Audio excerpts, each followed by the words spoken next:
یہ کہ تم کیا ہے نیکیوں کا بھلائیوں کا حکم دیتے ہو اور کیا ہے برائیوں سے روکتے ہو۔ سبحان اللہ۔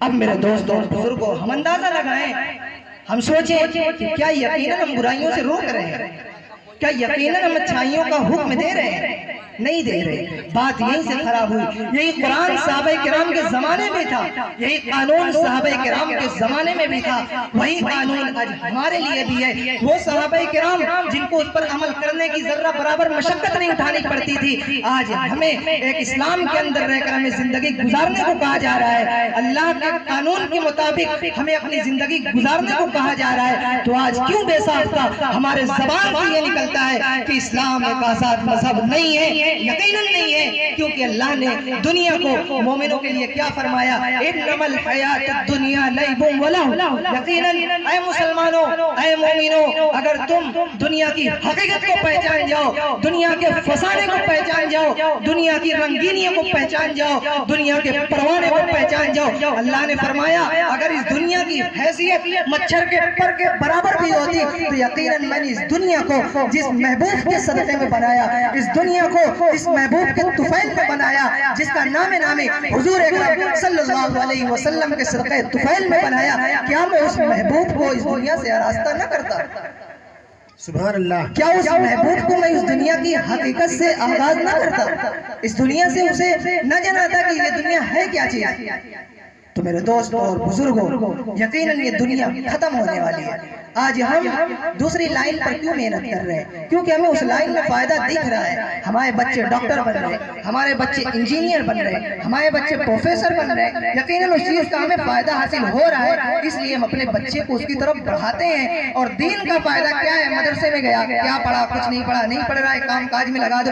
کیوں؟ کیونکہ ہماری یہ ذہنیت بن چکی ہے کیا اسلام سے ہمیں کوئی فائدہ نہیں ہوگا، اور یہی ذہنیت ہے اور یہی گندگی ہے جو ہمارے اندر اس طرح گھن رہی ہے، ہمیں اس طرح مسل رہی ہے کہ آج ہم اپنے مذہب کے اندر دوسرے کے محتاج ہیں کہ ہمارے قرآن کی تفسیر کر دو، ہماری حدیث کیا کریے تھوڑا سا ٹرانسلیٹ کر دو، ہمارے کتاب کیا کریے تھوڑا سا ٹرانسلیٹ کر دو۔ میرے دوستوں اور بزرگوں، ہر مسلمان کو اسلام کا پیرا ہونا چاہیے، جہاں دل کرے بے دھڑک اپنے قرآن کی تفاسیر کرے، جہاں دل کرے اپنے حدیث کی انگلش، فارسی، پرسین کسی بھی زبان میں کیا ہے اپنے مذہب کو، اپنے قانون کو، اپنے لا کو کیا ہے دوسروں کے سامنے بیان کر سکے۔ شیخ سعدی نے کیا ہی بیان فرمایا، 40 سال عمرت عزیزت گزشت، مزاج تو ہزار طفلی نگش، ہما با ہواو حوث ساختی، دمے با مسالے نپرداختی، مکن تکی ابر عمر ناپائیدار، مباشر منز بازی روزگار۔ پھر دعا کرتے ہیں کیا؟ کریمہ ببخشائے برحال ماں کہ ہستم مسیر کمندے ہوا، ندارین غیرست فریاد رس، توی آسیارہ خطا بخش بش، نگہدار مارا ذرائع خطا، خطا در گزارو ثوابم نما، دلا ہر کے بنیاد خانے کرم، بشد نام دار جہان کرم، کرم کام گار امانت بود، کرم نام دار جہانت بود، کرم مایہ شادمانی بود، کرم حاصل زندبانی بود۔ آخر میں کیا کہتے ہیں؟ من جہالت است کے موجب ملالت است۔ کیا حالت ہے، کیا سبب ہے کہ آج مسلمان تباہ و برباد ہوتے جا رہے ہیں؟ یہ مسلمان جس کے غمخار میں، جس دین کے لیے حضرت حسین رضی اللہ عنہ، جس دین کے لیے حضرت حسین رضی اللہ عنہ کربلا کے تپتی دھوپ میں جس دین کے لیے شہید ہو گئے، آج جس دین کے لیے حضرت ابو بکر صدیق، سیدنا ابو بکر صدیق رضی اللہ عنہ کے گلے میں چادریں ڈال کر میدانوں میں ان کے گلے کو کیا ہے پھندے سے مروڑ دیا گیا اور اس دنیا سے شہید کر دیا گیا، جس دین کے خاطر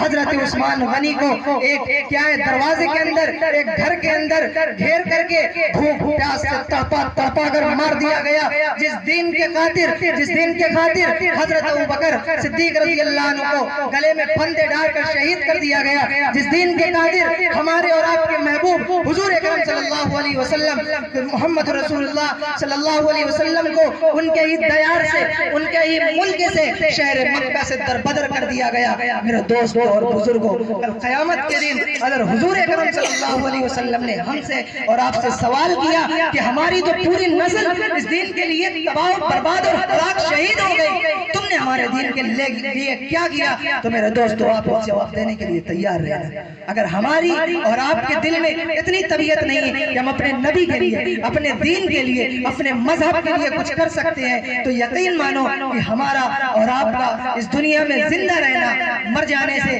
لاکھ گنا کیا ہے بدتر ہے، اور ہمارا مر جانا ہی بہتر ہے۔ تو میرے دوستوں اور بزرگوں، میں اسی باتوں پر، انہی چند باتوں پر اپنی بات کو ختم کرتا ہوں۔ اللہ سے دعا ہے کہ اللہ ہمیں اور آپ کو کہیں سننے اور سننے سے زیادہ عمل کی توفیق نصیب فرمائے، اور ہمیں صراط مستقیم پر چلنے کی توفیق نصیب فرمائے۔ وما علینا الا البلاغ المبین۔ جزاک اللہ۔